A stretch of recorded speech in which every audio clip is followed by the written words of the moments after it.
गुरु परंपरा योग संस्थान में आपका स्वागत है। आज हम लोग विभूतिपाद में 25वें सूत्र तक देख चुके थे, उससे आगे देखेंगे कि संयम से कौन कौन सी सिद्धियां प्राप्त होती है। संडे को भी क्लास लेनी पड़ रही है क्योंकि सिलेबस भी कंप्लीट करना है, समय भी कम बचा हुआ और रिवीजन भी करना है हमें। 26वें सूत्र से शुरू करेंगे। 25वें सूत्र तक हम लोगों ने देख लिया था, क्वेश्चन भी देख लिया था इसका। 26वां सूत्र हमारा है भुवन ज्ञानम सूर्य संयमाद। सूर्य में संयम करने से सभी लोकों का ज्ञान हो जाता है, यानी सूर्य सभी लोकों को प्रकाशित कर रहे हैं, तो सूर्य में संयम करेंगे तो सभी लोकों का ज्ञान हो जाएगा। इसमें हालांकि व्यास भाष्य में बहुत लंबी व्याख्या दी गई है कि कौन कौन से भुवन हैं, उसकी चर्चा की गई है, लेकिन हमें एग्जाम की दृष्टि से उतनी व्याख्या की जरूरत नहीं है। हमें एक लाइन यही देखना है कि सूर्य में अगर संयम करते हैं, धारणा ध्यान समाधि करते हैं, तो सभी लोकों का ज्ञान हो जाता है। चंद्रमा में अगर संयम करते हैं, चंद्रे तारा व्यूह ज्ञानम, अगर चंद्रमा में संयम करते हैं तो क्या होता है, ताराओं की स्थिति, कौन से तारा की रचना कहाँ पर है ब्रह्मांड में, उसका ज्ञान हो जाता है, यानी ताराओं के व्यूह का ज्ञान हो जाता है। चंद्रे तारा व्यूह ज्ञानम, चंद्रमा में संयम करने से सभी ताराओं के व्यूह का ज्ञान हो जाता है, यानी कौन सा तारा कहाँ स्थित है, ये ध्यान रखिएगा। सूर्य में किया, सभी लोकों का ज्ञान हो गया। चंद्रमा में किया तो ताराओं के व्यूह का, रचना का ज्ञान हो गया। और जब ध्रुव तारा में करते हैं, ध्रुवे तद्गति ज्ञानम, ध्रुव तारा में संयम करने से ताराओं की गति का ज्ञान हो जाता है, कौन से तारा किस गति से ब्रह्मांड में विचरण कर रहे हैं, उनकी गति का ज्ञान हो जाता है। अब ब्रह्मांड के बाद सीधे शरीर में आते हैं। शरीर में कहा गया है नाभि चक्रे, नामी हो गया, नाभि चक्रे काय व्यूह ज्ञानम, नाभि चक्र में संयम करने से शरीर की रचना का ज्ञान हो जाता है। शरीर में कौन से अंगों की स्थिति और क्या दिक्कत आ रही है, सारा ज्ञान हो जाता है। यानी शरीर में जो व्यूह, जो रचना है, जो शक्ति कहाँ कहाँ, कौन से शक्ति के केंद्र हैं, सारा ज्ञान हो जाता है। किससे? नाभि चक्र में ध्यान करने से, संयम करने से, ध्यान नहीं संयम करने से। उसके बाद 30वें नंबर के सूत्र में कहा गया है कंठकूपे क्षुत पिपासा निवृत्ति, यानी कंठकूप में संयम करने से भूख प्यास की निवृत्ति हो गई। कंठकूप कहा गया है, जिह्वा के नीचे तंतु है, तंतु के नीचे कंठ है, कंठ के नीचे कूप वाली स्थिति है, उस कूप में संयम करेंगे तो भूख प्यास की निवृत्ति होती है। हालांकि ज्यादातर व्याख्याकारों का ये मानना है कि हमेशा के लिए भूख प्यास की निवृत्ति नहीं होती है, कुछ समय के लिए भूख प्यास की निवृत्ति होती है। यानी जब आप धारणा ध्यान समाधि कर रहे हैं, समाधि में हैं, अब आपको कुछ समय के लिए समाधि का गुरु ने बताया हुआ है, तो आपको भूख प्यास परेशान ना करे तो आप कंठकूप में संयम करके उसको आगे बढ़ा सकते हैं, भूख प्यास पर नियंत्रण कुछ समय के लिए पा सकते हैं। किसमें? कंठकूप में संयम करने से भूख प्यास की निवृत्ति होती है। देखिए क्वेश्चन पूछा गया जून 2020 में, महर्षि पतंजलि के अनुसार शरीर के किस स्थान पर संयम करने से भूख प्यास की निवृत्ति होती है? नाभि चक्र, कंठकूप, कूर्मनाड़ी, चंद्रमा। नाभि चक्र, कंठकूप। शरीर के किस स्थान पर संयम करने से भूख प्यास की निवृत्ति है? तो कंठकूप में संयम करने से। ठीक है, नाभि चक्र, नाभि चक्र किन्होंने कहा? शरीर रचना। हाँ, तो नाभि चक्र से शरीर रचना। ठीक है, गलती करने से क्या होगा, अब आप ये गलती कभी नहीं करोगे, आपको पता रहेगा नाभि चक्र में ध्यान करने से काय व्यूह का ज्ञान होता है, शरीर के व्यूह का ज्ञान होता है। अब 31वें नंबर के सूत्र में महर्षि पतंजलि कहते हैं कूर्मनाड्यम स्थैर्यम, कूर्म नाड़ी में संयम करने से स्थिरता आती है। ये कहा गया है योग दर्शन में, कूर्म नाड़ी में संयम करने से स्थिरता आती है। व्यास भाष्य में इसी को बताया गया कूर्म नाड़ी कहाँ पर स्थित है, तो कहते हैं कंठकूप के नीचे उरह स्थान है, वहां कूर्म नाड़ी का स्थान बताया गया है। कंठकूप के नीचे उरह स्थान है, उसमें कूर्म नाड़ी, छाती और कंठ के बीच में स्थान कहा जाता है कूर्म नाड़ी का। उसके बाद 32वें सूत्र में आते हैं। 32वें सूत्र में महर्षि पतंजलि कहते हैं मूर्ध ज्योतिषी सिद्ध दर्शनम, मूर्धा की ज्योति में संयम करने से सिद्ध पुरुषों के दर्शन होते हैं। मूर्धा की ज्योति में संयम करने से सिद्ध पुरुषों के दर्शन होते हैं। व्यास भाष्य में कहा गया मूर्धा की ज्योति से क्या तात्पर्य है, तो कहते हैं सिर के कपाल के अंदर छिद्र होता है, उसी में प्रभास्वर ज्योति होती है। सिर के कपाल में अंदर छिद्र है, उसमें प्रभास्वर ज्योति होती है, उसी पर संयम करने से सिद्ध पुरुषों के दर्शन होते हैं। तो हम लोग एग्जाम की दृष्टि से बस ये है कि मूर्धा की ज्योति में संयम करने से सिद्ध पुरुषों के दर्शन होंगे। दिसंबर 2018 में सवाल पूछा गया, सूची 1 और सूची 2 को सुमेलित कीजिए। सूची 1 में था और सूची 2 में देखिए, कूर्म नाड़ी पर संयम करेंगे तो क्या होगा? स्थिरता आएगी। स्थिरता आएगी। नाभि चक्र पर संयम करेंगे तो क्या होगा? कायव्यूह का ज्ञान। कायव्यूह का ज्ञान। कंठकूप में संयम करेंगे तो क्या होगा? भूख और प्यास। मूर्धा की ज्योति में संयम करेंगे सिद्ध दर्शन। चंद्रमा में संयम करेंगे तारों की स्थिति ज्ञान होगा, तारों के व्यूह का ज्ञान होगा। ठीक है, आगे बढ़ते हैं हम लोग। तारों की यहाँ तक स्थिति सही जा रहा है, इसमें दिक्कत नहीं, 2-4 बार पढ़ना पड़ेगा, बोल बोल करके पढ़ेंगे। हाँ, बोल बोल करके देखो। स्थिरता कूर्म नाड़ी से आएगी ना? स्थिरता क्या? स्थिरता कूर्म नाड़ी से आएगी ना? हाँ, स्थिरता कूर्म नाड़ी जाएगी।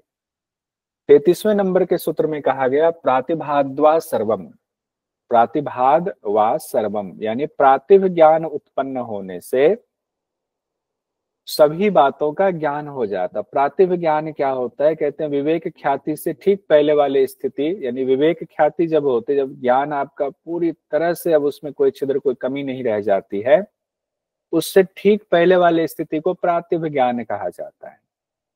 प्रातिभ ज्ञान को ऐसे भी समझ सकते हैं कि जैसे सूर्योदय से पहले जब सूर्य उदित हो रहे होते हैं तो एक लालिमा वाली जो स्थिति होती है सुबह सुबह की, उसको उससे जोड़ करके अगर सूर्योदय विवेक ख्याति है तो सूर्योदय से पहले जो लालिमा वाली स्थिति होती है वो प्रातिभ ज्ञान है।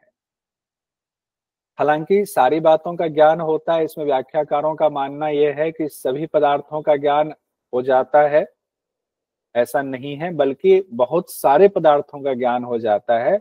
उसी को कहा जाता है कि सर्वम शब्द से इस्तेमाल किया गया है। और व्यास भाष्य में इसके बारे में कहा गया प्रातिभ तारक नामक ज्ञान है, जो विवेक ज्ञान का पूर्व रूप है, जिससे कि सूर्योदय से पहले की प्रभा कही जाती है, वो स्थिति आ जाती है। तारक नामक ज्ञान भी कहा गया। तो ये बस याद करने वाली बात है, प्रातिभ को तारक नामक ज्ञान भी कहा गया। प्रातिभ ज्ञान से क्या होगा? सर्वम, सभी बातों का ज्ञान हो जाता है। एग्जाम की दृष्टि से इतना ही 2 लाइन काफी है। 34वें नंबर का सूत्र हमारा हृदय चित्त संवित। हृदय में अगर आप संयम करते हैं, धारणा ध्यान समाधि, तो चित्त का ज्ञान हो जाता है, चित्त का पूरा ज्ञान हो जाता है।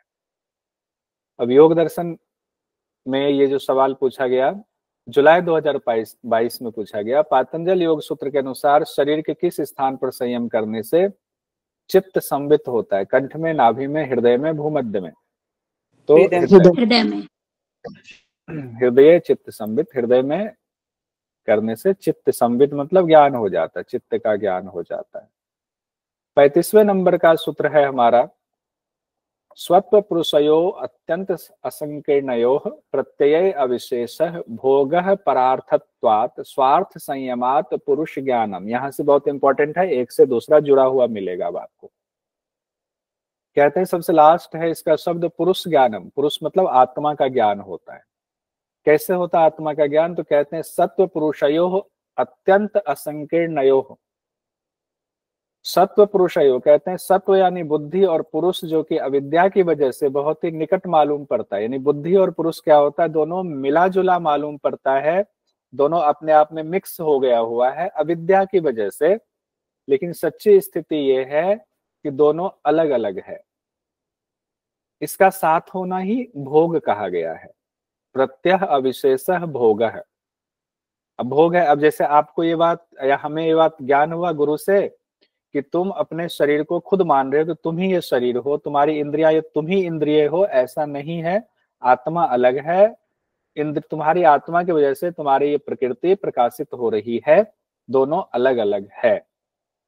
अब ये बता दिया, कहा ये अविद्या की वजह से तुम्हें ऐसा हो रहा है, ये ज्ञान हो गया। तो हमने कहा अब क्या करें गुरुजी? तो गुरुजी ने कहा ये साधना करो, यानी कि तुम प्रकृति नहीं हो, तुम प्रकृति से अलग हो, आत्मा प्रकृति से अलग है, ऐसा ज्ञान, ऐसा ध्यान करो, ऐसी प्रतीति लाओ।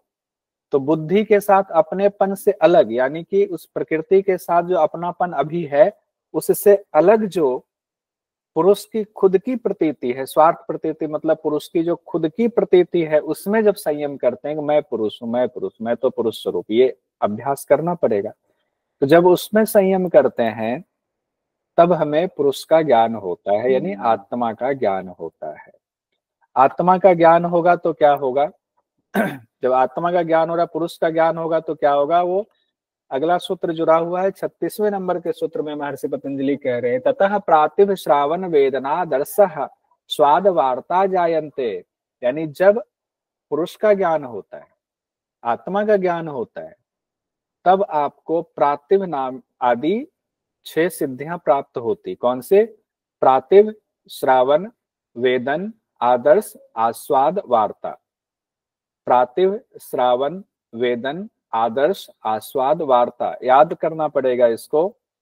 प्रातिभ, श्रावण, वेदन, आदर्श, आस्वाद, वार्ता कब आता है ये? जब पुरुष का ज्ञान होता है। जब पुरुष का ज्ञान होता है तो ये 6 सिद्धियां आती हैं, प्रातिभ आदि 6 सिद्धियां आती हैं। जैसे पंच तत्वों से इसको याद कर ले, शब्द आकाश से, उस हिसाब से। देखिए बहुत सुंदर इन्होंने निमोनिक बता दिया कि प्रातिभ, श्रावण, वेदन, आदर्श, आस्वाद, वार्ता कैसे करना है, ये उसका अर्थ आप समझ लेंगे। प्रातिभ का पहले मतलब देखिए, व्यास भाष्य में कहा गया प्रातिभ का मतलब है सूक्ष्म, छिपे हुए, दूर के पदार्थ का ज्ञान होना प्रातिभ ज्ञान। जो सूक्ष्म से सूक्ष्म है, छिपा हुआ है, कहीं ढका हुआ है, या बहुत दूर का पदार्थ है, उसका ज्ञान होना प्रातिभ ज्ञान है। उसके बाद जो सीक्वेंस है वो ऐसे याद कर सकते हैं, आकाश, वायु, अग्नि, जल, पृथ्वी, यही सीक्वेंस है ना? सीक्वेंस यही है, आकाश, वायु, अग्नि, जल, पृथ्वी, तो उससे जुड़ रहा है। श्रावण का मतलब हुआ आकाश से दिव्य शब्द सुनाई देने लगता है, तो आकाश की वजह से होता है, तो श्रावण का अर्थ हुआ दिव्य शब्द सुनाई देने लगना, श्रवण, श्रवण से श्रावण याद कर लीजिएगा।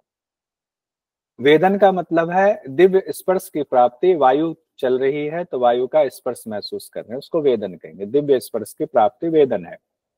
उसके बाद अग्नि है, अग्नि जो है दिव्य रूप के दर्शन होते हैं, अग्नि को रूप भी कहा गया है। तो आदर्श को कहा गया दिव्य रूप के दर्शन की जब प्राप्ति होती है, जब कोई रूप बाकी कोई नहीं देख सकता, आप देख सकते हो, तो उसको आदर्श कहते हैं। आस्वाद में जल तत्व से संबंधित हो गया ये आस्वाद, स्वाद लेना, यानी दिव्य रस का ज्ञान होना। सबको ये रस का ज्ञान नहीं हो सकता है, जिनको ये सिद्धि मिलेगी उन्हीं को होगा, तो आस्वाद हो गया। फिर है छठा है पृथ्वी, पृथ्वी हो गया वार्ता, दिव्य गंध का ज्ञान, पृथ्वी से गंध जुड़ा हुआ है तो दिव्य गंध का ज्ञान, ये 6 सिद्धियां मिलती हैं। बहुत सुंदर। तो प्रातिभ, श्रावण, वेदन, आदर्श, आस्वाद और वार्ता, ये किससे हुआ? जब पुरुष का ज्ञान हुआ तब ये प्रातिभ आदि 6 सिद्धियां आपको प्राप्त हुई है। अब देखिए नवंबर 2017 में सवाल पूछा गया, सूची 1 और 2 को सुमेलित करें, नीचे दिए गए कोड का प्रयोग करें। वेदना, आदर्श, वार्ता, श्रावण। तो वेदन में क्या आ जाएगा? वेदन, वेदन स्पर्श हो गया। आदर्श में क्या हुआ? रूप रूप रूप आएगा। रूप हो गया। वार्ता में क्या हुआ?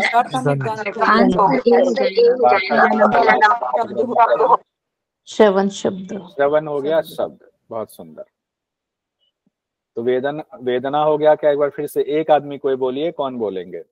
एक हैंड रेज कीजिए, ताकि ऐसे रिकॉर्डिंग होती है ना, यूट्यूब पे डलती है तो उसमें हौच पौच हो जाती। ठीक है, एक आदमी आपने हैंड रेज किया, सोनिका जी ने सबसे पहले हैंड रेज किया है। सोनिका जी बताइए, वेदना का क्या होगा? स्पर्श। आदर्श का? रूप। वार्ता का? गंध। श्रवण का? शब्द। बहुत सुंदर। जब एक आदमी बोल रहे होते हैं तो बाकी आदमी भी माइक बंद करके बोलते रहें, उसमें कोई दिक्कत नहीं है। अब हम आगे बढ़ते हैं। जुलाई 2018 में सवाल पूछा गया, निम्नलिखित सिद्धियों को उचित क्रम में व्यवस्थित करें। अब देखिए, इसको व्यवस्थित करना है और इसमें सिर्फ 5 दिया हुआ है, प्रातिभ नहीं दिया हुआ है। तो वार्ता, श्रावण, आदर्श, आस्वाद, वेदना। सविता जी बताइए जरा इसका सीक्वेंस। जी, सबसे पहले श्रावण आएगा, श्रावण तो फिर वेदना आएगा, फिर आदर्श, फिर आस्वाद आएगा और फिर वार्ता आएगा। आस्वाद, वार्ता। तो ये दूसरा ऑप्शन सही है। श्रावण, वेदन, उसके बाद आपने कहा आदर्श, आस्वाद और वार्ता। ये दूसरा वाला ऑप्शन सही है, बिल्कुल सही। जून 2019 में सवाल पूछा गया, सूची 1 2 को सुमेलित करना है। इसमें भी देखिए उसी तरह से मिलता जुलता, प्रातिभ, श्रावण, आदर्श, वार्ता। एक हैंड रेज कीजिए, बाकी लोग माइक बंद रख के बोलिएगा। सोनिका जी का हो गया, और कोई भी हैंड रेज कीजिए। सविता जी का भी हो गया, एक और कोई हैंड रेज कीजिए। तीसरे को मैं सोचता हूँ कि और कोई आए, हैंड रेज कीजिए। मनीता जी बताइए, प्रातिभ का क्या मतलब हुआ यहाँ पर? सूक्ष्म वस्तु का ज्ञान। सूक्ष्म वस्तु का ज्ञान, बहुत सुंदर। श्रावण का? दिव्य शब्द सुनना। दिव्य शब्द सुनना। आदर्श का? दिव्य रूप देखना। दिव्य रूप देखना। वार्ता का? दिव्य गंध ग्रहण। दिव्य गंध ग्रहण करना, बहुत सुंदर, बिल्कुल सही है। अब हम लोग आगे बढ़ते हैं। फरवरी 2023 में भी सवाल लेंगे। कितने सवाल यहाँ से पूछे गए? पातंजल योग सूत्र के अनुसार पुरुष ज्ञान से प्राप्त सिद्धियां हैं। सिद्धों के दर्शन, श्रावण, पर शरीरावेश, वेदन, वार्ता। तो सोनिका जी बताइए। ऑप्शन 3 BDE, श्रावण, वेदन और वार्ता। श्रावण, वेदन, वार्ता। सी को छोड़ के बाकी सब है हाँ, ए और सी को छोड़ के है ना सर, बी, ए और सी को छोड़ के। ए और सी को छोड़ करके, बहुत सुंदर।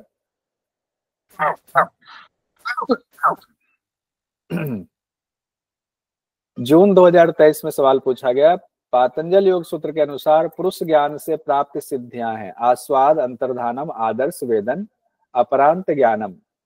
तो और ई बताइए को कैंसिल कर देते हैं, बाकी सब है। कौन डी सा? और ई को कैंसिल कर देते हैं। ACD। ए आस्वाद, सी आदर्श, डी वेदन। अंतर्धानम, बी और ई को आपने कहा अंतर्ध्यान कर देते हैं। ठीक है, बहुत सुंदर। अब आगे देखते हैं। 37वां सूत्र हमारा है, ते समाधुपसर्गा व्युत्थाने सिद्धयः। ये सभी 6 सिद्धियां जो ऊपर कही गई हैं एक दूसरे से जुड़ी हुई देख रहे हैं ना ये सूत्र। ये जो सभी सिद्धियां कही गई हैं ऊपर, ये समाधि के रास्ते में विघ्न के समान है, लेकिन व्युत्थान की स्थिति में, जो कि जिसका उत्थान हो रहा है साधन की तरफ, उस साधना में जो आगे बढ़ रहे हैं, उनके लिए ये सिद्धि की तरह। क्यों है सिद्धि की तरह? ताकि उनको ये पता चल सके ये जो सिद्धियां मिल रही है चिन्ह है हमारी साधना के सफल होने का। लेकिन उसमें फंसना नहीं है। क्यों नहीं फंसना है? क्योंकि महर्षि पतंजलि कह रहे हैं अगर आप उसमें फंसेंगे तो उसी रास्ते में वहीं रुक जाएंगे, यानी उन सिद्धियों में रुक जाएंगे। फिर आपका रास्ता आगे जो मोक्ष की तरफ बढ़ रहे हैं, कैवल्य की तरफ, उधर नहीं जा पाएंगे। तो इसीलिए उसको विघ्न कहा गया है। 38वां सूत्र हमारा है, बंध कारण शैथिल्यात् प्रचार संवेदनाच्च चित्तस्य पर शरीरावेशः। अब बंध कारण शैथिल्यात्, शरीर में क्यों हम बंधे हुए हैं, क्यों हम जन्म जन्मांतर का चक्र बंधा हुआ है? क्योंकि कर्मों का चक्र है, कर्माशय बना हुआ, कर्माशय की वजह से हो रहा है। चाहे वो शुभ कर्म हो चाहे अशुभ कर्म हो, हमें जन्म लेना पड़ रहा है। जब हम शुभ अशुभ कर्म को, कर्माशय को क्षीण कर देते हैं, निर्बल कर देते हैं, शैथिल्यात कर देते हैं, तब क्या होता है? एक तो ये हो गया आपने अपने कर्मों को कंट्रोल में कर लिया, उसको छीन कर दिया। दूसरा कहा गया है प्रचार संवेदनाच्च चित्तस्य, संवेदनाच्च यानी कि मन के आने जाने के मार्ग का भी आपको ज्ञान हो जाता है। तब क्या होता है? चित्त दूसरे के शरीर में प्रवेश कर जाता है। एक तो अपने शरीर पर आपका इतना कंट्रोल हो गया, सभी कर्मों पर आपने छीन करके कंट्रोल कर लिया, और चित्त के आने जाने का मार्ग आपको पता चल गया। शरीर में कैसे सूक्ष्म शरीर प्रवेश किया होगा। पहली बार तो प्रवेश किया होगा जब माँ के गर्भ में हम थे, तो ऊपर से जो सूक्ष्म शरीर आया, आत्मा जो मन आदि सारी इंद्रियों को लेकर के प्रवेश किया, उसके मार्ग का भी, मतलब उस सूक्ष्म ज्ञान की भी जानकारी हमें हो जाती है, तब क्या होता है, ये चित्त दूसरे शरीर में प्रवेश कराने की शक्ति आ जाती है, जिसको पर शरीरावेश कहा जाता है। हालांकि कई जगहों पर व्याख्याकार कहते हैं ऐसा संभव नहीं है लेकिन ऐसा बहुत सारे विद्वान और बहुत सारे योगी मानते हैं, हाँ ऐसा होता है। एक कहानी भी है शंकराचार्य की, जिसमें वो एक राजा के शरीर में उन्होंने अपने चित्त को प्रवेश करा लिया था। तो चित्त जब प्रवेश होता है तो मतलब आत्मा के साथ बाकी इंद्रियां भी प्रवेश करती हैं, और पहला जो चित्त गया हुआ वैसा ही उसका संस्कार होता है, वैसा ही उसका व्यवहार होता है, ना कि जिस शरीर में गया है, क्योंकि उस शरीर से तो चित्त निकल चुका है, वो तो शरीर सिर्फ एक घर की तरह है। तो बंध कारण से ठिल्यात प्रचार संवेदनाच चित्तस्य पर शरीरावेश है। उसके बाद आगे कहा गया उदान जयाच जल पंक कंटक आदिशु असंग उत्क्रांतिश्च, यानी उदान वायु को जीत लेने पर, यहां से भी बहुत क्वेश्चन आता है, उदान वायु को अगर आप संयम कर लेते हैं, सिद्धि कर लेते हैं, तो 3 चीजों से शरीर असंग हो जाता है। किससे? जल से, कीचड़ से और कांटे आदि से, कंटक आदि से। जल पर अगर आप जाएंगे तो जल में आप डूबेंगे नहीं, कीचड़ पर जाएंगे तो कीचड़ आपके शरीर को गंदा नहीं कर सकती है, कांटे आपको नहीं चुभेंगे। यानी उदान वायु पर अगर आपने संयम कर लिया तो शरीर इन चीजों से ऊपर उठा रहता है, और योगी उत्क्रांतिश्च ऊंची गति को प्राप्त करता है। अब इसको याद करने का तरीका ये मान लीजिए, उदान वायु कहाँ है? गले में मानकर चलते हैं, उदान वायु गले में है, ऊपर की तरफ है, तो सर मानकर चलेंगे कि ऐसी स्थिति हो जाती है, जल कीचड़ कंटक आदि से शरीर ऊंचा ही उठा रहता है। बस निमोनिक टाइप में कुछ ध्यान में बना लीजिए। यूजीसी नेट जेआरएफ जून 2023 में सवाल पूछा गया, पातंजल योग सूत्र के अनुसार किस पर संयम करने पर शरीर की ऊर्ध्व गति संभव है? कुर्मनाड़ी, कुर्मनाड़ी, उदान प्राण, शरीर की ऊर्ध्व गति कहा गया है ना, तो उदान वायु, सॉरी हो गया, ठीक है, सॉरी हो गया तब ठीक है। उदान प्राण पर संयम करने से शरीर की ऊर्ध्व गति संभव है। उदान के बाद समान की भी बात की गई, समान वायु पर कहते हैं समान जयात ज्वलनम, समान जयात ज्वलनम। समान वायु पर जब आपने विजय प्राप्त कर लिया, संयम करके, धारणा ध्यान समाधि करके, तो शरीर क्या होता है योगी का? दीप्तिमान हो जाता है, एकदम प्रज्वलित ज्योतिमान हो जाता है। तो अब इसको ऐसे याद रख सकते हैं, समान वायु कहाँ है? नाभि में कहा गया, नाभि में अग्नि का स्थान है, तो ज्वलनम ऐसे याद कर सकते हैं, नाभि में ज्योति का स्थान है, तो ज्वलनम, शरीर दीप्तिमान हो जाता है। नाभि में अग्नि का स्थान है ना, तो ऐसे निमोनिक करके याद कर लीजिए। यूजीसी नेट जेआरएफ जून 2019 में सवाल पूछा गया, योग सूत्रानुसार किस पर विजय से योगी का शरीर दैदीप्यमान हो जाता है? किस पर विजय से योगी का शरीर दैदीप्यमान हो जाता है?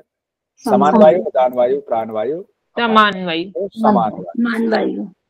अब एक साथ दोनों को एक बार फिर से रिवीजन कर लीजिए। उदान वायु पर संयम हुआ, जल पंकज और कंटक आदि छू भी नहीं सकता है, और समान वायु पर संयम हुआ तो शरीर दीप्तिमान हो जाता है, ये छू भी नहीं सकता, प्लस शरीर जो है ये ऊपर उठ जाता है, ये भी है, ऊंची अवस्था को योगी प्राप्त कर लेता है। उसके बाद 41वें नंबर के सूत्र पर हम लोग आते हैं। 41वें नंबर के सूत्र में कहा गया है, श्रोताकाशयोः संबंध संयमाद दिव्यम श्रोतम। स्रोत आकाश के संबंध में संयम करने से दिव्य ध्वनि सुनाई देने लगती है, दिव्य ध्वनि का ज्ञान हो जाता है। स्रोत और आकाश, कान और आकाश के संबंध में संयम करने से, कान हो गया, कान सुनता है कैसे? आकाश से ध्वनि आ रही है। इन दोनों के संबंध को जब आप समझ लेते हैं, उसका ज्ञान पूरा सूक्ष्म ज्ञान हो जाता है संयम करने से, तो कान जो है वो इतना क्षमतावान हो जाता है, तो दिव्य ध्वनि अगर कोई है, उस दिव्य ध्वनि को भी आप सुनने में सक्षम हो जाते हैं, सूक्ष्म ध्वनि को भी सुनने में सक्षम हो जाते हैं। इसमें एग्जाम की दृष्टि से क्या याद रखना है? आकाश और कान और आकाश का संबंध, स्रोत और आकाश का संबंध, क्या फल होगा? दिव्य ध्वनि सुनाई देगी। उसी के बाद कहा गया काया और आकाश का संबंध हो जाए। अभी कान और आकाश का संबंध आपको कहा, अब काया मतलब शरीर, शरीर और आकाश का संबंध हो जाए तो क्या होगा? उसके बाद काया, काया आकाशयोः संबंध संयमाद लघु तुल समापत्ते समापत्ते च आकाश गमनम। काया और शरीर के संबंध पर संयम कर लेने से, सिद्धि कर लेने से, और लघु तुल समापत्ते, लघु मतलब हल्की वस्तु जैसे रूई पर संयम कर लेने से समापत्ति प्राप्त होती है, यानी समाधि प्राप्त होती है, और आपको आकाश गमन की शक्ति आ जाती है। शरीर आकाश में मिलाकर के संबंध पर संयम कर लिया, अब शरीर के लिए आकाश तत्व कभी बाधा उत्पन्न नहीं करेगा, तो शरीर आकाश में आराम से गमन कर सकता है, ये कहा गया है। अब दो जो हम लोगों ने पढ़ा, दोनों को एक साथ देख लेते हैं। स्रोत आकाश पर संयम, मतलब स्रोत मतलब कान, और आकाश पर संयम, दिव्य ध्वनि सुनाई देती है। काया आकाश पर संयम, यानी शरीर और आकाश पर संयम, आकाश गमन की क्षमता आती है। ये दो बातें अभी हम लोगों ने पढ़ी है। अब इससे संबंधित एक सवाल देखते हैं, जुलाई 2018 में पूछा गया। योग सूत्र के अनुसार श्रवण की दैवीय शक्ति प्राप्त करने की विधि निम्नलिखित में से कौन सी है? हाँ, मनीता जी बताइए। स्रोत आकाश का संबंध, स्रोत अग्नि संबंध, स्रोत पृथ्वी संबंध, स्रोत वायु संबंध, क्या होगा? स्रोत आकाश सूत्र आकाश, स्रोत सूत्र आकाश संबंध पर संयम। और अगर आकाश में उड़ने की शक्ति हो जाए तो क्या होगा उसमें? काया आकाश। काया आकाश। सर इसको ऐसे भी याद रख सकते हैं ना, जैसे स्रोत से सुनना हो गया, हाँ तो सुनने वाला हो जाएगा इससे। हाँ, तो कंफ्यूजन भी नहीं रहेगा। बिल्कुल, स्रोत से सुनना मतलब दिव्य चीजें सुनाई देने लगेगी। अब 43वें नंबर के सूत्र पर आते हैं। 43वें नंबर के सूत्र में कहा गया है, बहिर्कल्पिता वृत्तिर महाविदेहा ततः प्रकाश आवरण क्षयः। अकल्पिता वृत्ति महाविदेहा ततः प्रकाश आवरण क्षयः। शरीर से मन का संबंध छोड़ करके बाहर के किसी पदार्थ में मन की वृत्ति विदेहा है, और अगर शरीर से मन का संबंध ना छोड़े, शरीर के प्रति आसक्ति है ही, तो अकल्पिता है, अकल्पिता धारणा होगी। और शरीर के प्रति अब मोह नहीं रहा, शरीर के प्रति अभिमान नहीं रहा, उससे रहित हो करके बाहर के किसी पदार्थ में मन की वृत्ति होती है, उसको विदेहा कहा जाता है। यहाँ शरीर का अभिमान खत्म हो जाता है, तब महाविदेहा स्थिति आती है। और जब ये स्थिति आती है तो योगी के प्रकाश पर पड़ा आवरण नष्ट हो जाता है। ततः प्रकाश आवरण क्षय है, यानी आपकी आत्मा के ऊपर जो आवरण पड़ा हुआ है, जिससे कि पर्दा पड़ा हुआ है, आत्मा का प्रकाश नहीं देख पा रहे हो आप, तो आवरण नष्ट हो जाता है। प्रकाश आवरण नष्ट कब होता है? जब इस शरीर से मन का संबंध खत्म होता है और शरीर मन बाहर के किसी वस्तु पर लगता है, तब विदेहा स्थिति होती है, महाविदेहा स्थिति होती है, तब प्रकाश का आवरण क्षय होता है। यही बात कही गई, हालांकि कई जगहों पर कहा गया है कि मन का पूरी तरह से संबंध शरीर से खत्म करके बाहर किसी चीज पर लगाना। तो बड़े विद्वानों का इसमें मत ये है कि ऐसा तो हो ही नहीं सकता, जब शरीर से चित्त को निकाल दोगे तो ये शरीर जो है आपका निष्क्रिय पड़ जाएगा, फिर कैसे हो सकता है ये? तो शरीर में रहेगा तो चित्त शरीर में ही, लेकिन शरीर के प्रति उसका आसक्ति खत्म हो जाएगा, अभिमान खत्म हो जाएगा, तब वो बाहर जो है धारणा करेगा किसी और वस्तु पर, तब वो महाविदेहा की स्थिति होगी। और जब शरीर से संबंध है तब धारणा कर रहा है, तब अकल्पिता धारणा होगी, जो कहा गया वही अकल्पिता वाली बात की गई है। तो दो वृत्ति की बात आई है यहाँ पर। अब 44वें नंबर के सूत्र में देखते हैं। हाँ सविता जी बताइए, सवाल ले ही लेते। फिर से एक बार एक्सप्लेन कीजिए ये वाला 43। इसमें दो स्थिति हुई, दो स्थिति में एक स्थिति हुआ कि आपका चित्त का अभी संबंध शरीर के साथ है, मतलब ये कि शरीर में आपका अभिमान है कि मेरा शरीर है, सुंदर है, अच्छा है, दिव्य है या निर्मल है, ये संबंध आपको शरीर को लेकर के अभिमान है, चाहे अच्छा अभिमान हो चाहे बुरा अभिमान हो, अच्छा ही होगा, योग मार्ग में अच्छा ही होगा। लेकिन एक स्थिति ऐसी आती है जब शरीर से भी अभिमान खत्म हो जाता है, चाहे जैसा हो, शरीर क्या, शरीर तो प्रकृति है, शरीर से भी अभिमान नहीं। दो स्थिति हुई। पहली स्थिति इसमें शरीर पर अभिमान है, तब जब हम बाहर किसी वस्तु पर हम संयम करते हैं, किसी वस्तु पर हम ध्यान लगाते हैं, तो उसको अकल्पिता धारणा कही जाती है। और दूसरी स्थिति जिसमें शरीर पर बिल्कुल अभिमान नहीं है, हमारा शरीर से बिल्कुल वैराग्य हो गया है पूरी तरह से, बस हम शरीर में तभी तक मौजूद हैं जब तक हमारे कर्मों का क्षय होना बाकी है। तब जब बाहर की किसी वस्तु पर हम मन को लगाते हैं, पदार्थ पर मन को लगाते हैं, वो महाविदेहा स्थिति आती है। ठीक है, वो वृत्ति होगी विदेहा वृत्ति, फिर महाविदेहा की स्थिति आती है उसकी सिद्धि होने पर। ठीक है जी सर, थैंक यू। 44वें नंबर में कहते हैं स्थूल स्वरूप सूक्ष्म अन्वय अर्थवत्व संयमाद भूत जय। अब यहाँ 5 चीजें कही गई हैं, एग्जाम में आया भी हुआ था।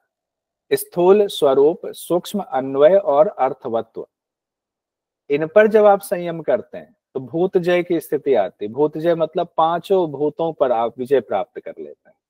जैसे पंचधारणा घेरन संहिता में हम लोगों ने पढ़ा हुआ है, उपनिषदों में भी पढ़ा हुआ पंचधारणा की बात। तो 5 भूतों पर प्राप्ति के लिए, भूतों पर विजय प्राप्त करने के लिए क्या बताया गया योग दर्शन में? 44वें नंबर का सूत्र है तृतीय पाद का, स्थूल में, उसके स्वरूप में, सूक्ष्म में, अन्वय में और अर्थवत्व में जब हम संयम करते हैं तो सभी भूतों पर विजय प्राप्त होता है। स्थूल का मतलब क्या है? पृथ्वी जल अग्नि वायु आकाश, ये अपना स्थूल रूप है। स्वरूप क्या हो गया? भूतों का जो नियत धर्म है वो उसका स्वरूप हो गया। जैसे पृथ्वी का भारीपन है, आकाश का अवकाश देना है, अग्नि का गर्मी देना है इत्यादि, जो अभी हम लोगों ने, मतलब एक तरह से समझो कि स्थूल से सूक्ष्म की तरफ बढ़ते जा रहे हैं। सूक्ष्म का अर्थ क्या हुआ? सूक्ष्म का अर्थ हुआ भूतों का कारण यानी तन्मात्रा। और अन्वय का क्या तात्पर्य हुआ? सत्व रज तम, जो कि प्रकाश क्रिया और स्थिति धर्म से 5 महाभूतों में मिले हुए हैं। सतरज तम तो सब में है ना, प्रकाश क्रिया स्थिति सभी भूतों में भी सब मिक्स है, सभी इंद्रियों में भी ये मिला हुआ है, उसी से उत्पन्न हुआ है तो उसके गुण रहेंगे। तो प्रकाश क्रिया स्थिति धर्म से 5 भूतों में मिले रहते हैं, उसको अन्वय कहा जाता है। और अर्थवत्व का मतलब है इनका कार्य पुरुष के लिए भोग या अपवर्ग देना है। इस प्रकृति का क्या कार्य है? अर्थवत्व मतलब इसका अर्थ क्या है? पुरुष के लिए, उस आत्मा के लिए ही ये सब है, क्योंकि उसको भोग कराना है। भोग करते करते जब उसको सच्चाई का एहसास होगा तो उसको मोक्ष मिलेगा, अपवर्ग मिलेगा। तो इतनी चीजों पर जब आप पूरे का पूरा संयम कर लेते हैं, धारणा ध्यान समाधि, तो आपको भूत जय की स्थिति आती है। 5 महाभूत पर आप विजय प्राप्त कर लेते हैं। 5 महाभूतों पर जब आप विजय प्राप्त कर लेते हैं तब क्या होता है? कहते हैं ततः ततो अणिमा आदि प्रादुर्भाव काय संपद तद धर्म अनभिघातः च। उस भूत जैसे, ततो तब, कैसे? जब भूत जय पर प्राप्त कर लिया, उस भूत जैसे योगी को अणिमा आदि सिद्धियां प्राप्त हो जाती हैं। अणिमा आदि प्रादुर्भाव, अणिमा आदि का प्रादुर्भाव हो जाता है। काय संपद की प्राप्ति होती है, काय संपद। और कहा गया है तद धर्म अनभिघातः च, तब भूतों के जो धर्म हैं वो आपके लिए बाधा नहीं बनते। कि पृथ्वी का तत्व है कि बहुत ठोस है तो आप पृथ्वी के अंदर नहीं जा सकते, ऐसा नहीं है। पानी आप डूब जाएंगे, पानी आपको डुबा नहीं सकती है। तो इस तरह भूतों के धर्म आपके रास्ते में बाधा नहीं बनती है। तो 3 चीजें हुई। भूत जय जो ऊपर हम लोगों ने 44 नंबर में पढ़ा, उससे 3 चीजें होती हैं। अणिमा आदि सिद्धियां मिलती हैं, काय संपत्ति की प्राप्ति होती है, भूतों के धर्म बाधा नहीं बनते। अब देखिए यहाँ 2 चीजें नोट कीजिएगा कहीं पर। एक ऊपर हम लोगों ने देखा था, जब पुरुष का साक्षात्कार हो रहा है तो क्या हो रहा है? उसके बाद 6 सिद्धियों की बात आई थी। 6 सिद्धियों की बात आई थी ना, बताइए, ध्यान कीजिए, बताइए कौन सी 6 सिद्धियां थी? रात्रि श्रावण वेदन आदर आस्वाद वार्ता। ठीक है, तो वो बात आई थी। और यहाँ कहा गया है जब भूत जय होता है तो 3 बातें होती है। अनिमा आदि 8 सिद्धियां मिलती हैं, काय संपत्ति की प्राप्ति होती है, भूतों के धर्म बाधा नहीं बनते। अब अनिमा आदि सिद्धियों को पहले देख लेते हैं, फिर काय संपत्ति की बात आएगी। अनिमा आदि सिद्धियां अगर व्यास भाष्य के मुताबिक आए तो उन्होंने 8 सिद्धियां ये नाम दी है। अणिमा, लघिमा, महिमा, प्राप्ति, प्राकाम्य, वशित्व, इशित्व और यत्र कामा वसायित्व कहा है 8वें नंबर पर। इस बार जो क्वेश्चन पूछा, बहुत सारे लोगों ने इसको आधार बनाते हुए चैलेंज किया, लेकिन उसको एनटीए ने नहीं माना। लेकिन व्यास भाष्य में ही व्याख्या दी गई है। अष्ट सिद्धि में गरिमा शब्द नहीं आता व्यास भाष्य के अष्ट सिद्धि में। अणिमा, लघिमा, महिमा, प्राप्ति, प्राकाम्य, वशित्व, ईशित्व, यत्र कामा वसायित्व आता है। अणिमा कहा गया, अणिमा अनु है। लघिमा के बारे में व्यास भाष्य में कहा गया लघिमा लघु होता है। महिमा के बारे में कहा गया महिमा महान होता है। प्राप्ति के बारे में कहा गया है प्राप्ति वह है जिसमें अंगुली के अग्रभाग से चंद्रमा को छूता है प्राप्ति। इसका तात्पर्य ये हुआ कि आपकी इतनी सिद्धि हो जाती है जो चाहो प्राप्त कर लो। प्रकाम्य के बारे में कहा गया व्यास भाष्य में कि इच्छा का निर्बाध पूर्ण होना, ये प्रकाम्य है। वशित्व में कहा गया भूतों एवं भूत से बने पदार्थों का वश में हो जाना, ये वशित्व है। ईशित्व के बारे में कहा गया भूत और भौतिक पदार्थों की उत्पत्ति, प्रलय और स्थिति के क्रम पर भी अधिकार हो जाना, कि जैसे वो बना हुआ उस पर भी अधिकार हो जाना। यत्र कामावसायित्व के बारे में कहा गया है कि सत्य संकल्पता कहलाती है ये, जैसा संकल्प आप करोगे वैसी प्राप्ति आपको हो जाती है। अभी हम लोग जैसा संकल्प करते हैं वैसी प्राप्ति होने में बहुत समय लग जाता है, लेकिन जब ये स्थिति हो जाए, आपकी भूत जय की स्थिति हो रही है, तो आपके अष्ट सिद्धि होगी, उसमें तो अपने आप सारी प्राप्ति हो जाती है। अब लोक व्यवहार में जो प्रचलित अष्ट सिद्धियां हैं वो हैं अणिमा, महिमा, लघिमा, गरिमा, प्राप्ति, प्रकाम्य, ईशित्व और वशित्व। इसमें भी कई बार सीक्वेंस का कहीं कहीं पर ऊपर नीचे देखा गया है।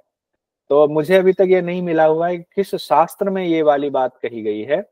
आप में से किसी को मिले तो मुझे जरूर बताना, या मैं भी ढूंढता हूँ, कहीं पर नजर पड़ती है तो मैं उसको निकालूंगा कि अष्ट सिद्धि की बात सीक्वेंस जिसमें परिपूर्ण सीक्वेंस मिले वो कहाँ पर है। अब हम लोग आगे बढ़ते हैं। क्वेश्चन देखिए, जुलाई 2022 में क्या आया। योग सूत्र के अनुसार भूतजय के परिणाम स्वरूप क्या होता है। विकर्ण भाव की प्राप्ति होती। भूतजय के परिणाम अणिमा आदि प्रादुर्भाव, मन की तरह की गति, काय संपत्ति की प्राप्ति, प्रकाश की तरह गति। तो क्या क्या होगा इसमें? बी और डी, अणिमा आदि का प्रादुर्भाव और काय संपत्ति की प्राप्ति। बी और डी, बहुत सुंदर, बिल्कुल सही है। आगे 46वां सूत्र हमारा है जो ऊपर कहा गया ना, एक तो अणिमा आदि हम लोगों ने देख लिया अष्ट सिद्धि, अब है काय संपत्ति। तो काय संपत्ति में कितनी चीजें आती है? 4 चीजें। काय मतलब शरीर, शरीर की संपदा। कहा गया रूप, लावण्य, बल, वज्र, संहनत्वानि काय संपत्ति। रूप, लावण्य, बल और वज्र के समान अंग ये शरीर की संपदाएं हैं, काय संपत्ति है। तो 4 चीजें कही गई, ये भी सीक्वेंस में एग्जाम में पूछा जाता है। रूप, लावण्य, बल और वज्र। रूप के बारे में कहा गया ऐसा रूप दर्शनीय रूप हो जाए, ये व्यास भाष्य में कहा गया। लावण्य मतलब कांतिमान हो जाए, बिल्कुल कांति हो रही, देख करके बिल्कुल कांतिमान चेहरा है। बल हो गया अति बलवान कहा गया, बहुत ताकतवर हो गया। वज्र मतलब वज्र के समान आपका शरीर सुदृढ़ हो जाता है। इस शरीर की 4 संपदाएं बताई गई हैं। किससे हो रही है संपदाएं? भूतजय से हो रही है। नवंबर 2017 का सवाल देख लेते हैं। महर्षि पतंजलि के अनुसार काय संपत्ति में शामिल है मनोहर सुंदर काया, बलशाली काया, सुदृढ़ गठीला शरीर, स्वस्थ और लचीला शरीर। बताइए कौन सा नहीं है, बता दीजिए तो पता चल जाएगा। स्वस्थ और लचीला शरीर, स्वस्थ ये लचीला शरीर, ये बात और नहीं, लचीला शरीर नहीं। ये नहीं कही गई है, तो 1 2 3 कहा गया है। फरवरी 2023 का सवाल देख लिए। इनमें से काय संपत्ति हैं? लावण्य, वज्र संहनन, प्राप्ति, बल, आस्वाद। 3 सही होगा, लावण्य, बल, वज्र। लावण्य, वज्र, संहनन और बल। तो ए, बी और डी। प्राप्ति और आस्वाद नहीं है, प्राप्ति और आस्वाद नहीं है, तो ए, बी और डी हो गया। ठीक है। दिसंबर 2023 में सवाल पूछा, योग सूत्र में शरीर की संपदाएं बताई गई हैं। रूप, महिमा, लावण्य, वशित्व और बल। रूप, लावण्य, लावण्य और बल। ए सी ई, चौथा वाला ए सी ई, बहुत सुंदर। अब आगे बढ़ते हैं। 47वें नंबर का सूत्र है ग्रहण स्वरूप अस्मिता अन्वय अर्थवत्व संयमाद इंद्रिय जय। अब देखिए वहां भूत जय की बात आई थी। भूत जय में हम लोगों ने देखा था 5 चीज, और यहाँ अब इंद्रिय जय में भी 5 चीज। तो भूत जय हमने प्राप्त कर लिया, अब इंद्रिय जय कैसे होगा उसके लिए भी इन 5 चीजों पर संयम करना है। किस पर? ग्रहण पर। तो इंद्रिय से जुड़ा हुआ है ग्रहण, स्वरूप, अस्मिता, अन्वय, अर्थवत्व। इन पर जब संयम करेंगे तो इंद्रिय जय की स्थिति होगी। ग्रहण, स्वरूप, अस्मिता, अन्वय और अर्थवत्व, इन पांचों अवस्थाओं में संयम करने पर मन सहित सभी इंद्रियों पर विजय प्राप्त हो जाती है, यानी इंद्रिय जय नामक सिद्धि मिल जाती है। इंद्रिय जय में तो एकादश इंद्रिय है, तो मन तो आ ही जाएगा। अब ग्रहण क्या है, स्वरूप क्या है, अस्मिता, अन्वय, अर्थवत्व क्या है? तो ग्रहण का मतलब है इंद्रियों की वृत्ति यानी व्यापार है। जैसे कान का है सुनना, मुख से आप वाणी बोल रहे हैं, उसी तरह से आपके और भी इंद्रिय है, उसके अपने अपने गुण व्यापार हैं। तो उसकी ग्रहण क्षमता जो होती है उसको ग्रहण कहा गया।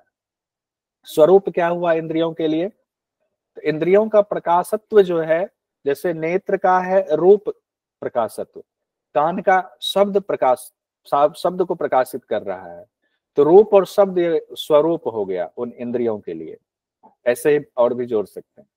अस्मिता हुआ जहां से उत्पत्ति हुई है, अस्मिता मतलब जहां से उत्पत्ति हुई। कारण क्या है? तो इंद्रियां कहां से उत्पन्न हुई? अहंकार से। अन्वय हुआ, तीनों गुण को अन्वय कहा गया है, सत रज तम, उससे जो गुण निकलते वो गुण इनमें भी, इंद्रियों में भी मौजूद होते हैं। प्रकाश, क्रिया और स्थिति वाले धर्म तो इंद्रियों में भी है, भूत में भी है, सतरज तम के गुण। अर्थवत्व वही हुआ, दोनों में एक ही है। पुरुष को भोग और अपवर्ग दिलाना, इंद्रिय भी उसमें शामिल है उस प्रयोजन में। जब इन पांचों पर आप संयम करते हैं तो इंद्रिय जय की स्थिति होती है। जब इंद्रिय जय की स्थिति होगी तब क्या होगा? कहते हैं ततो मनोजवित्तम विकरण भाव है प्रधान जयस्य। तब उस इंद्रिय जय की सिद्धि होने से तीन चीजें होंगी। मनोजवित्व, शरीर की गति मन के सदृश हो जाती। विकरण भाव होगा, शरीर के बिना भी विषयों का अनुभव करने की शक्ति आ जाती है। प्रधान जय की स्थिति होगी, प्रकृति पर अधिकार हो जाता है, प्रकृति के जितने विकार हैं उस पर विजय प्राप्त हो जाता है। मूल प्रकृति, महत तत्व, अहंकार आदि को विकार कहा गया है, तो प्रकृति पर अधिकार हो जाता है जब इंद्रिय पर अधिकार करते हैं। और व्यास भाष्य में जो तीनों सिद्धि है इसको याद करना पड़ेगा। मनोजवित्व, विकरण भाव और प्रधान जय, तीनों को मिला करके मधु प्रतीका कहा गया है। मधु प्रतीका शब्द आ जाए तो इसका मतलब हुआ कि ये कह रहे हैं कि इंद्रिय जय होने के बाद जो तीन सिद्धियां मिलती है, मनोजवित्व, विकरण भाव, प्रधान जय, वही मधु प्रतीका है। इन्हीं का हैंडरेस था, सविता जी का। जी सर, ये मैं पूछ रही थी कि ये 47 से फिर अलग हो गया ना? मतलब 44 में उन्होंने बोला था कि मतलब स्थूल, स्वरूप, सूक्ष्म और अन्वय, अर्थ तत्व, इन 5 प्रकार की अवस्था में हम जब ये करते हैं तो भूत जय होता है। और उसके बाद में बोला है ना कि भूत जय पे जब हम विजय प्राप्त करते हैं तो अनिमा आदि सिद्धियां प्राप्त होती है और काय संपत्ति की भी प्राप्ति होती है, और उन भूतों के धर्म में भी बाधा नहीं डालती। ये 3 बोला है ना? हाँ। बट एक्सप्लेन उन्होंने 2 का ही किया है ना? तीसरा, हाँ, अनिमा आदि भूत जय सिद्धियां और काय संपत्ति। तीसरे का नहीं किया है। तीसरे का ये मान कर चले कि उनके जो भूतों के जो अपना धर्म है वो बाधा नहीं बनेंगे। तो भूतों के धर्म बहुत सिंपल लगा होगा उनको, तो सब समझते हैं इसलिए नहीं किया है। हाँ, तो यहाँ से फिर नेक्स्ट स्टार्ट उसके बाद नेक्स्ट हो गया अब इंद्रिय जय की स्थिति के बारे में कहा। अब इंद्रिय जय से फिर क्या चीजें आई? फिर 3 सिद्धि आई, मनोजवित्व और क्या, विकरण भाव और प्रधान जय। प्रधान जय, ये 3 चीजें आई। अब आगे कहा गया है सत्व पुरुष अन्यता ख्याति मात्र से सर्वभाव अधिष्ठातृत्वम सर्वज्ञातृत्वम च। जब योगी को ये ज्ञान हो जाता है कि बुद्धि और पुरुष, प्रकृति और पुरुष अलग है, ऐसी समाधि प्राप्त होने पर, ऐसी स्थिति में आपको आ जाने पर, जब आपने बुद्धि और पुरुष को अलग अलग साक्षात्कार कर लिया तो सभी समाधि हुई। ऐसी सभी समाधि जब आपकी आ गई तब क्या होता है? सर्वभाव अधिष्ठातृत्वम, सभी भावों पर आप विजय प्राप्त कर लेते हैं। सर्वभाव अधिष्ठातृत्वम, सभी भावों पर आप विजय प्राप्त कर लेते हैं। सर्वज्ञातृत्वम, वो सर्वज्ञ भाव वाला हो जाता है। एक सेकंड, इसको भी कलर कर दें। सर्वज्ञातृत्वम, सभी भाव वाला हो जाता है, अर्थात मन, इंद्रिय, शरीर, जीवात्मा आदि तत्वों का ज्ञान हो जाता है। सर्वभाव अधिष्ठातृत्वम, सर्वज्ञातृत्वम, सभी भावों पर विजय प्राप्त कर लेते हैं और सर्वज्ञ भाव का हो जाता है। दो बातें किस पर कही गई है? जब योगी को सभी समाधि होती, बुद्धि और पुरुष का अलग अलग ज्ञान हो जाता है, तब की स्थिति ये कही गई है। आगे 50वां सूत्र हमारा है, तद वैराग्यादपि दोष बीज क्षये कैवल्यम। ऊपर जो बताए गए सिद्धियां हैं, तद तब, उनमें भी जब वैराग्य उत्पन्न हो जाए, तद वैराग्यात, जब इतनी सिद्धियों में भी वैराग्य उत्पन्न हो जाए, तो दोष बीज क्षय, दोष रूपी बीज नष्ट हो जाता है। अभी हमें फंसने का डर है, अब उन सिद्धियों में भी वैराग्य हो जाए तो दोष रूपी बीज हमारा क्षय हो गया, तो कैवल्य की प्राप्ति होगी। अब कैवल्य यहां भी बता दिया गया, वहां भी कैवल्य की स्थिति आई थी। उसके बाद 51वें नंबर के सूत्र में फिर से सचेत किया जा रहा है, स्थान्युपनिमंत्रणे संगस्य अकर्णम पुनः अनिष्ट प्रसंगात, पुनरिष्ट प्रसंगात, पुनः अनिष्ट प्रसंगात। कहते हैं कि अगर आपकी स्थिति इतनी तक पहुंच गई, जहां तक हम लोगों ने पढ़ लिया, इतनी सिद्धियां मिल गई आपको, तो आप बड़ा सम्मानित हो जाते हैं योगियों में, देवताओं में, लोकपालों में। तब आपको लोकपाल आदि स्थानीय उपनिमंत्रणे, आपको बुलाने आते हैं, आपको निमंत्रण दिए जाते हैं, आइए हमारे पास, हमारी सभाओं में आइए। तब लोकपाल आदि देवताओं के बुलाने पर भी उनके संग में राग नहीं करना चाहिए। संग इसमें अकर्णम, तब उसमें राग नहीं कि बड़ा खुश हो रहे, हमें तो बुला रहे, हम तो इस स्थिति में पहुंच गए, देवता बुला रहे, लोकपाल बुला रहे, हम तो बड़े हो गए, ऐसा राग नहीं करना चाहिए। अगर आपने राग कर लिया, पुनः अनिष्ट प्रसंगात, तो फिर आपका अनिष्ट तय है।